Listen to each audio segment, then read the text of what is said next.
What's going on, everybody? Welcome to the next episode of the Legacy Liftoff podcast by Drone. Today, we have a very special guest. He is the co founder of the Global Air Academy and Global Air U. He is a drone entrepreneur. He's awesome in STEM. He's a advocate for the industry. He's doing all kinds of stuff all across the world too. I should add. Eno Umoh, appreciate you being on today, man. Awesome. Yeah, thanks for having me, man. It's super excited to be here with you. Yeah, Eno and I met at Commercial UAV this past year, which I had been following Eno for quite some time, and I always loved. You're really good at posting on LinkedIn and getting your marketing out there, and kind of really have really built a business right around that. Obviously, you've done a lot of other stuff with STEM and education, not only in the United States but also globally. So I'd love to get into a lot of all of that today, whatever you feel like sharing, because I think you have a really awesome and unique story. So, Yeah, one reason why I started this podcast was to show off cool people like yourself, and you the should. big thing that I want to know selfishly, right, is like always how you got started. Like, cool stories are in so many different places of just like what stemmed it and what really brought it to the forefront that you wanted to be, in the drone industry, and what kind of made you what made you interested in drones, and I guess could you bring us to day one or even maybe pre day one of like Yeah, why the drone industry? yeah. No, appreciate the question. And yeah, for me, things started off really working for my dad years ago. He had a project management construction firm. And during the summers in high school and then, into college, I would work for him, during the summers. I would learn how to, bid on certain type of, government type of jobs, putting together bids. And he also was a contractor for removal of like hazardous waste. So asbestos and lead and mold.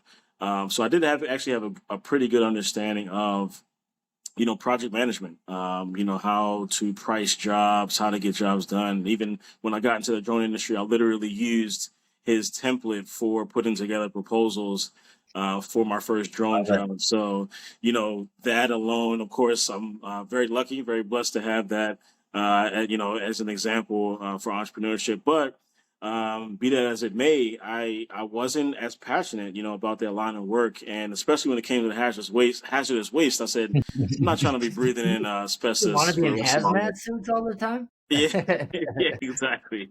So I said, you know what? There's got to be something more clean, more kind of just straightforward. I mean, even just delays and things like that that would happen. So it was really just looking right place, right time, literally, when all this happened. My dad's also a Nigerian immigrant, so he would take us, back to Nigeria every, a couple years to see family and to do the holidays. And it was actually one year where I was there, and we went to like an event that was outdoors, and I saw this drone just kind of flying around. This was early 2015. Okay. And I saw the drone. I said, "Wow, this is some really cool technology." I kind of heard about drones a bit before, but seeing it in that context was, just mind blowing to me. I found out that, of course, someone was making money, using a drone, and that's when the light bulb kind of just went off. I said, "Man, this is going to be something." And came back to the States. I did a lot of research and once I saw all the, Price Waterhouse Cooper, reports about how many billions, it was going to be and all the industries, especially that were going to be using drones, I said, all right, the entrepreneur in me, like, was confident that I could find my niche somewhere, right? There's so many niches to get into. I could find something that's going to interest Absolutely. me, right? So yeah, that was really like the spark, and that was before the Part 107, right? So that was Yeah. Section 333 days. And then, yeah, just trying to figure out, it was the Wild West, at that time. And Yeah, we could even probably still fly in DC at one point or love another. But yeah, man, that it. was really how we got I started. remember those days. And I Mm. think that's cool because too is like everybody can correlate like how it really was that aha moment for Yeah. getting into it. And I think me and you have a very similar aspect of whereas like I didn't know what I wanted to do. I just knew that I needed to be in this industry, right? And like Yeah. I knew that it was going to be popping, just like what you had really had viewed just by like looking at this drone that someone was flying. It was like, all right, well, I got to get Yeah. into this. I don't know how yet, but I will. So I Yeah. guess, fast forward a little bit to that next kind of stage and where, you said, because, I believe, you split your time still, right? Between now Nigeria and still in the United States. And you've been really able to build kind of that global, that view. And I know you're in STEM, you're in education, you're in marketing, you're in like a lot of different areas. So I Yeah. guess what was that next kind of was it was it the STEM next? Was it what kind Yeah. of was that first real, you know, Yeah. niche or path that you took after coming back and doing your research? Yeah, so I'll touch on this in a bit as well, but it's kind of like my evolution from being just a drone pilot to being DSP service provider to now what I do as a consultant, where some days I don't even touch drones, right? And I'm still able to Right. make money from drones. But going back to where we started as a drone pilot, like most other folks, it was with real estate, right? We started to go after real estate agents and providing photography and video. We were doing events as well, weddings. Really just anything that we could do just to gain traction, right? Just to get our name Yeah. out there. We actually were using, because we were so unaware of what was necessary for real estate. We were actually using drones to do some interior Hey, homes and they got a gimbal right on them, right? It's perfect. yeah, and then once we saw the quality was not where it should be, we had to invest in the whole gimbal and the camera and all that. But yeah, it was definitely real estate. Um, I would say we got our first action teaching at a local school, local community center in Baltimore, and really we got a call, and they said, "Hey, we need someone to speak to the students about drones and STEM." And this is actually a very rough part of Baltimore, and this is actually right after the Freddie Gray incident that happened some years ago. So literally weeks after that, happened and the city was just trying to recover, they said, you know what, our kids need something. Our kids need, some role models. Wow. Can you come in and just, talk about the drones and what you guys do? And yeah, it was a success. I mean, we made the news, and from that traction, we were able to, of course, now approach other schools. This idea of a drone camp came to mind. I said, kids go to school or go to camps for everything else. Why not drone camp, right? Why can't you just come to camp and just build and fly drones, right? It sounds like the I would funnest, have loved that growing up, yeah, right? Like yeah. drone camp, that'd have been amazing. Exactly. So yeah, so we put the idea together, we put some proposals, and then of course it was more than just a summer camp. It was now like after school programs. So what happened was, we were doing a bit of everything, right? We were jumping into real estate. We were trying to also get into mapping with construction. We were doing the STEM. We had looked at, drone light show. We did actually a drone light show in Baltimore.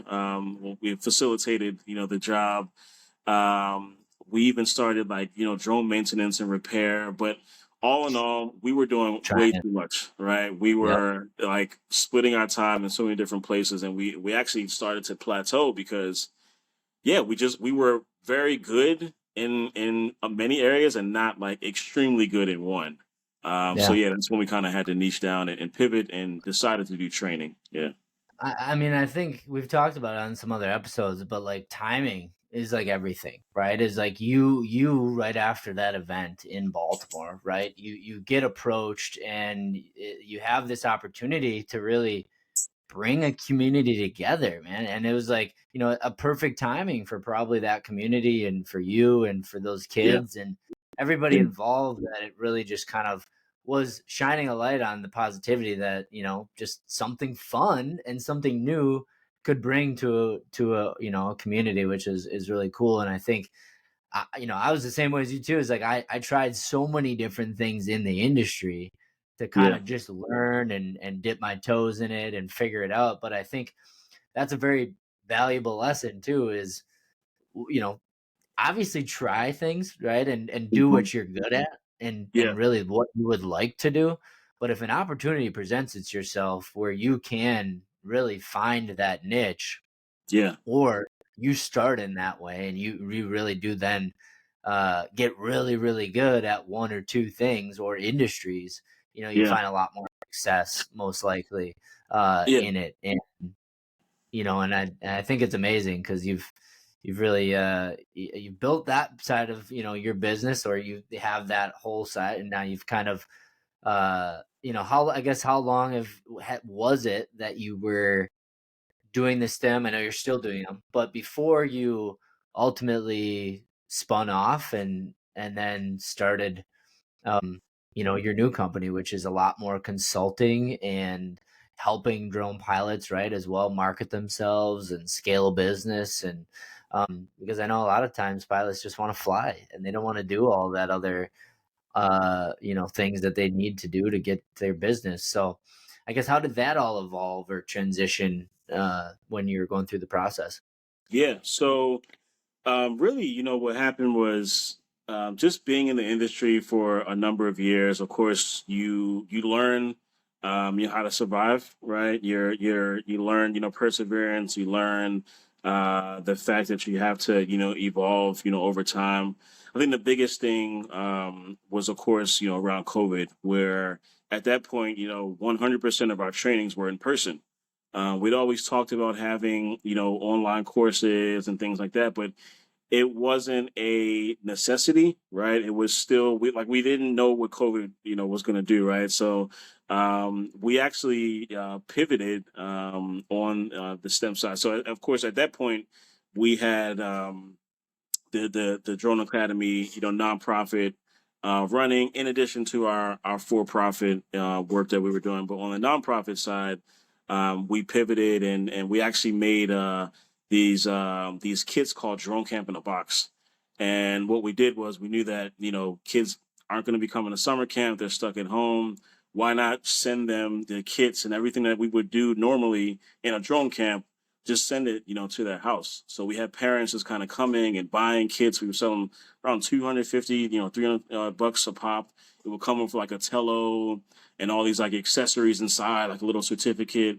And Nice. yeah, that was able to sustain us, a little bit. I mean, it was, we had some donations, some corporate donations that came in and, able to donate to, a few hundred kids. So, it's like instances like that where just got to be willing to and ready, right, to pivot, when those things happen. But on the for-profit side, what happened was, I started to look around and understand, of course, there's a need for online learning. There's a need for online education. And the light bulb went out. I'm actually went on, and I'm surprised I actually didn't think about this sooner. But for us to reach, like for us to really scale, we can't do everything in person, right? Even in our Right. state of Maryland, there's no way we can teach all the students in the state of Maryland or so if we really want this to scale, it has to be online, has to be more productized. And started to think of just like what courses, were out there.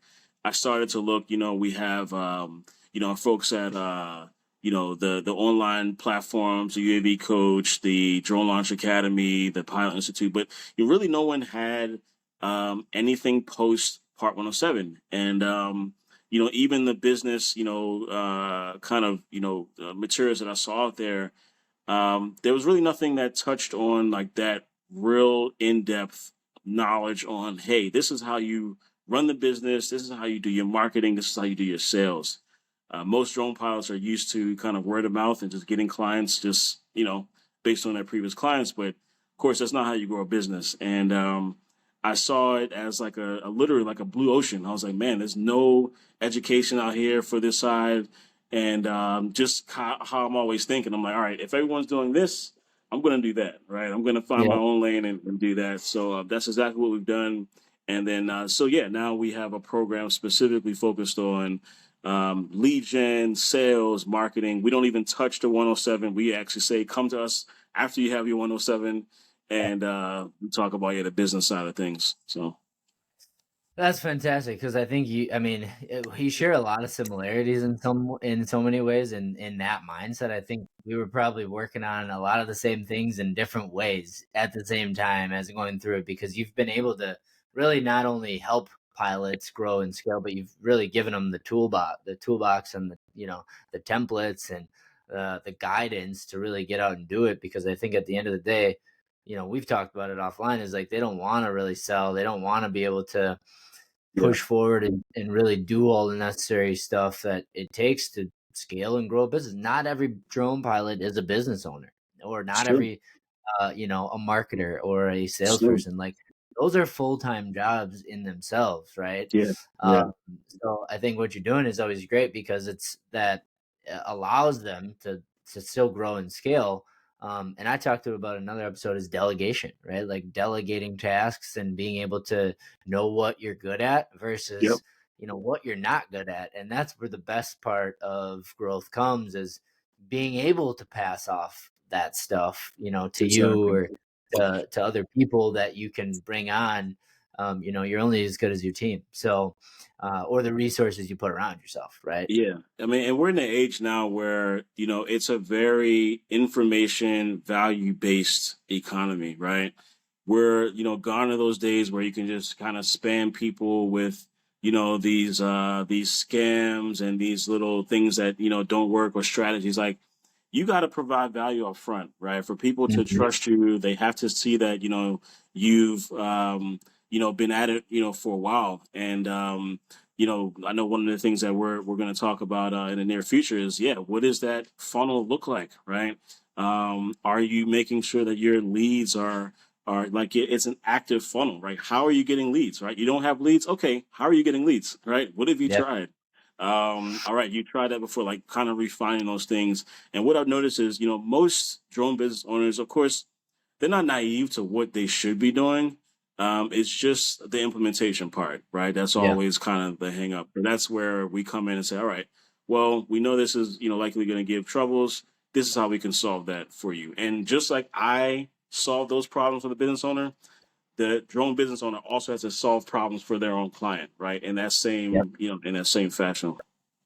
Well, I'm glad you brought it up, because I forgot to tease it at the beginning of this episode. But Yeah, yeah, Eno and I are going to be able to provide you with hopefully even more insight and feedback in a webinar that we're doing in January, January 16th.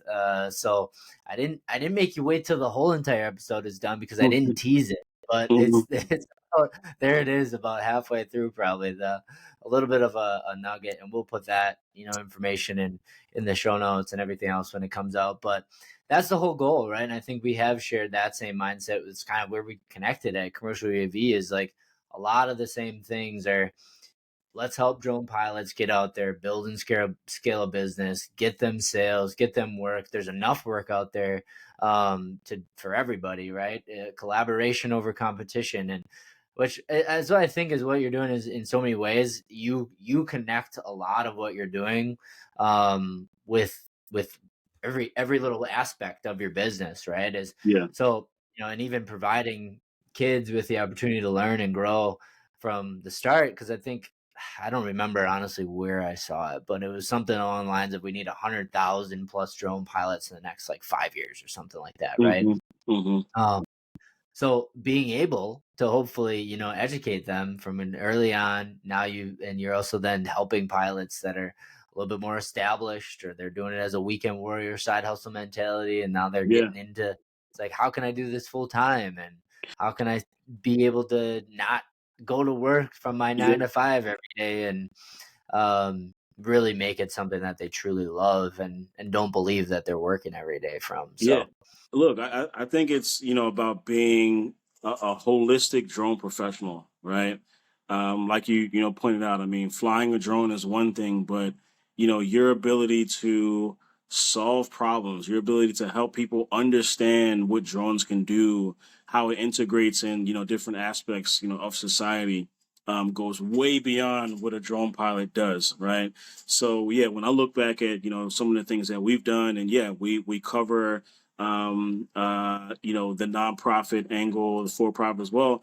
To be completely honest, I mean, it was a point where our nonprofit was bringing in the majority of the revenue, right? Just Yeah. because of the partnerships that we had and what we had done, on that side. So there is a way that, yeah, you can look at it and say, all right, it's not just me going out and flying towers. Now, of course, in the beginning, we all love to fly, right? And one of Mhm. the things that I've talked to my brother and my partner about, I do feel like I personally have lost some of the flying kind of just, gusto, just being ready to Yeah. go out all the time and just fly. And I do miss that, right? But I also know that, yeah, I mean, to run a business, like, you're not gonna have, all that time, to do it. So now flying is more just like a hobby, right? When I just Yeah. get out and do it rather than a part of me like having to do it to make money, because we have a team, we have guys out here that can go out and execute on really anything that happens. So it's just about, yeah, again, where do you see yourself? How big do you want to grow? Maybe, there's a guy or female in the industry that they don't necessarily have all this, and they just want to have a few clients every month and Yeah. make 5 to 10K. That's fine, right? You don't have to Yeah. do It's a great all side the, hustle. but if you want to, exactly, if you want to go to that kind of that 6 figure and above level, really kind of set your own pace and tone and how you live your life. There's certain things you got to do, you know. Yeah, and I agree, and I think that's just what majority of people need to understand, that is like, we're not saying that you have to be a drone pilot, you have to do this, you have to do that. There's so many jobs in the So much, industry that are so drone much. related, right? Yeah, Engineers, architects, software. software and development, lawyers. Like Yeah, there's just so many different types yeah, um, of jobs in the industry. Obviously, if, we both started as drone pilots, but now have evolved and changed and built a business around something else. But uh, that's the same thing too. Is like, for me, my niche is golf. Like, if I can go out and I can fly mm, for golf courses at all the yeah, time every day, I would. yeah, And I still fly for some local clients here and there yeah. to keep sharp and Hmm. still fly, but I think that's the whole point, is that, like, the industry as a whole is still evolving and changing and growing and scaling itself, that there's a lot of ways to look at it, and I think it's just finding really what makes you happy, but also what opportunities present Yeah. itself to you. Take advantage of them like you did in STEM and those education, and then the consultancy side. It's like, if you see something, don't be afraid to just get out and take action, right? I think that's a really good point. And one of the things I see some drone pilots struggle with is, all right, I know I need to niche down, but where do I niche down, right? Yeah. So, what I always say is it depends on a few factors. Of course, your personal passion, right? Your personal preference. What do you actually wake up and want to do? If it's not going on farms every day, then of course don't choose agriculture, right?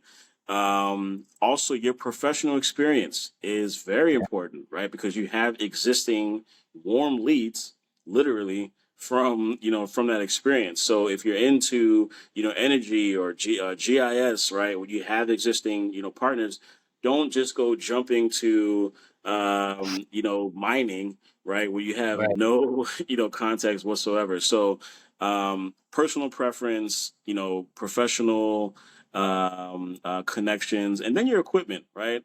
A lot of guys out here, of course, like to kind of overshoot a bit, right? Knowing they Mhm. have limited capabilities, with their drones. Do what you can with the drone you have for now, right? Once you get those funds to offer the LiDAR and the thermal and things like that, you can step up to that. But just do what you can with what you have, right? You can absolutely be very successful with an Air 2, with a Mini 3, right? There's Yeah. plenty of guys out here that are killing it with a Mini 3. So it's just Yeah. about, your business acumen and how you're able to, get those jobs. Yeah, and you kind of hit a lot of the things that I tell pilots all the time is like, yeah, passionate, what you're good at, what you can sell yourself, what you can sell into starting out and be successful at from the beginning. So I love Yeah. that mindset, and you got to be able to really hone in on that. And it might not come right away. You know, it's not something that is De- a golden gate, Delayed here you gratification. go, here's the yellow brick road, right? Like let's find It's it and find Dorothy or whoever at the end. But my, my biggest lesson, for drone entrepreneurs as well, and it's interesting because of course we touch on strategy, but most of the time it's your mindset, right? yeah, So right. it's being okay with delayed gratification, right? The things that you do today, it's probably not going to return tomorrow. It's probably not going to Right. return next week, right? It may Yeah, even be a couple of months from now, but you have to be yeah, okay with that, right? You have to know that, all right, every day I can plant, these seeds. The other thing I bring up, a lot is like, we call it the emotional cycle of change for drone entrepreneurs, right? So in the beginning, you start off very green. You're like, yeah, I'm gonna make all this money. I'm gonna, da da da. Then hustling, stage two right, is getting like, after it. stage two is like, oh shit, what did I get myself into? Like, this is a lot. Then you kind of get to Yeah, that what we call stage three, the valley of despair, where you're like, geez, like I don't know what to do. Nothing is making sense. I'm sending cold emails. No one's answering. I haven't gotten called back in weeks. Like, and most people will quit there, right? Most people will say, you know what? I can't do it. And they'll jump to something else and they'll literally repeat that that same cycle. The most successful drone entrepreneurs literally have just been at it the longest. Like, that's yeah, literally it. They just persevered. They just said, they just figured out a way to be in business the long, and that's just success in general for any entrepreneur. Like they literally just been at it the longest, right? So yeah. if you can just figure out how to make it past those, those deep valleys and just kind of keep on going, man, that's really the key to it, 100%. And that's yeah, you can apply that to any industry, is like just the motivation and the grind and to be able to be your own boss, and to Yeah, wake up every day, know, like you said, what you've done in the past might be fruitful today, it might not. But I think putting in the time and the work is the big thing, right? And just doing it and not talking about it, which it's kind of funny when we were talking about it on a podcast today, but we've done it. So we're going to continue to do it and yeah, still push forward. But I think just to that point too is like I would challenge anybody that's listening is like go out there and make cold calls. Like, and we cold email. I cold email. I still do it sometimes. A lot of times is like I will find a way to be a little bit more creative with it, whether it's like sending a video to someone with my face to show them I'm real, yeah, because AI is crazy right now and there's so many bots and people spamming and everything yeah, else. So it's like having that personal connection. But I would say is like pick up the phone, and if you get it on the first call, like good for you, because like then you should keep doing it. But like call someone until you get a meeting or you get someone to agree that like they're interested, and yeah, and feel that yes, because you're gonna feel those no's and that's gonna yeah, suck.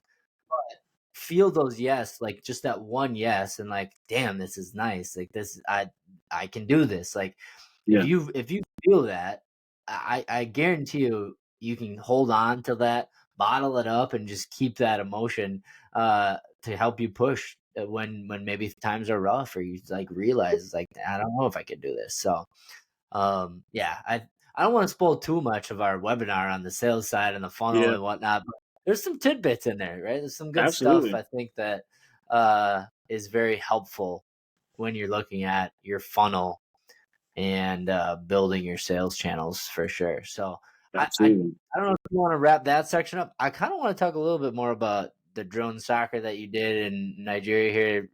That was in Nigeria, right? Yeah, Or yeah, where yeah. around Yep. there? Okay. I didn't know if you were in a different area or not, but doing that, I thought so.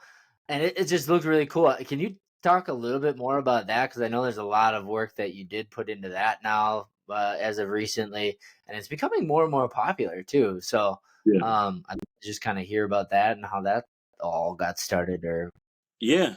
So, we've been partnering with the U.S. State Department for a number of years now, and we have done programs at the various embassies that we have in various countries. So it could be, UK or the UAE. We've even been to as far as like Turkmenistan and Kyrgyzstan, which is very, very interesting and beautiful Yeah, countries as that's well. awesome. But yeah, we're able to apply the U.S. embassies in these countries. They give out grants for nonprofits, U.S. based nonprofits, to do STEM programs, entrepreneurship programs, any type of like leadership. As long as it aligns with their priorities for that year, you can submit a grant. So yeah, we applied and we've been partnering with them since the U.S. consulate in Nigeria since 2018. Every year we've done a specific project. We've even done like a drone business competition one year. We've done, normal kind of STEM trainings for students and teachers, giving them all like, STEM camp in a box that they can go home with. So yeah, last year we applied and we said, all right, this year we want to do the drone soccer competition. With the drone soccer, we were able to apply for funding to do a competition in Nigeria. Fortunate to receive that funding. We partnered with the U.S. Drone Soccer Association last year to officially, do the program.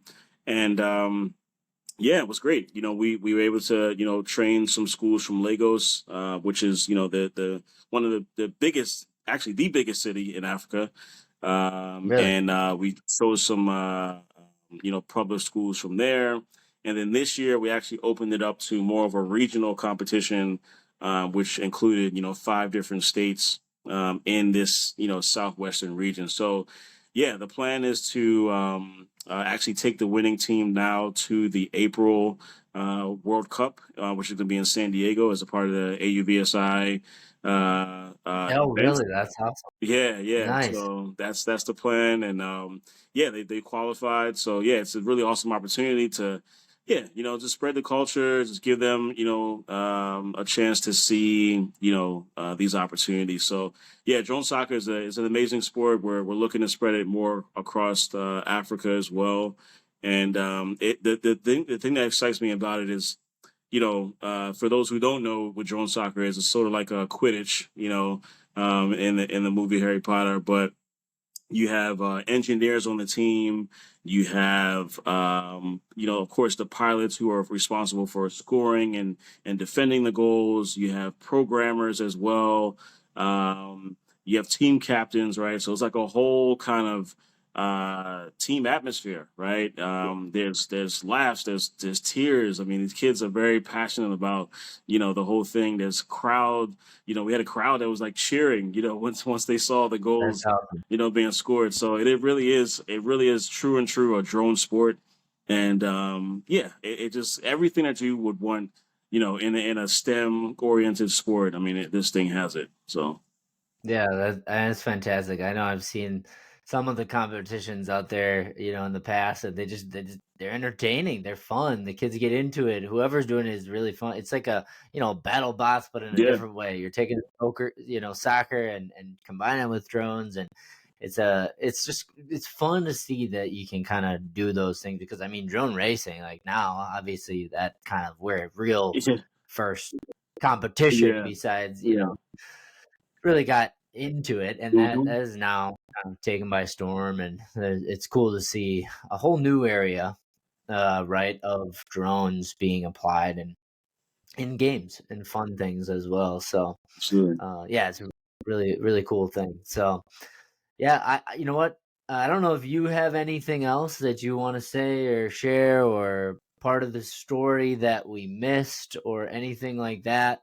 Um, I'd kind of just let you have that opportunity now if you think there's anything we missed or about your story that you'd like to share. Otherwise, um, we're a little bit over a half hour now, so it was a great episode, and I Yeah. appreciate you again being on here. Yeah, no, appreciate you having me, man. I think we covered quite a bit. I know we're gonna do more on the webinar as well, but yeah, I mean, I think we covered the basics of yeah, just the story. Yeah, Be man. ready to tell your story, be ready to take opportunities, take risk. When it comes to it, none of this is going to be given to you, right? Every single one of us have bootstrapped and faced a bunch of no's.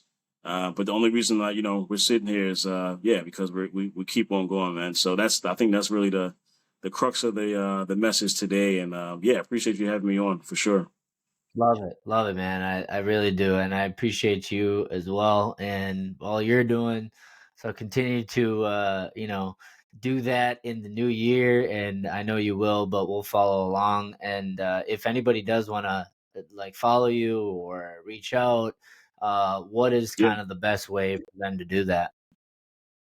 Yeah, I would say find me on LinkedIn, Eno Umoh, ENOUMOH. Also on Instagram as well. Where is Eno? And I give out a ton of content, ton of free value, and from there you'll find out more about programs and what we do for sure. So appreciate it. Awesome. Yeah, and we'll put them in the show notes and everywhere else so you can find them. So yeah, thank you for everybody for listening again. Really appreciate it. If you haven't yet, I haven't done an outro on any of these podcasts, so I feel like I should. So we'll just take time opportunities like really do appreciate everybody listening to this point. So if you have, or if you can, like it, share it, comment, anything you can to help us kind of spread what we're doing, to show off some really cool people in the industry, making a mark on what they're doing, and leaving a legacy their way in the industry. So appreciate it again, and Thank we'll you. talk to you soon. Appreciate it. Thanks for All having right. me.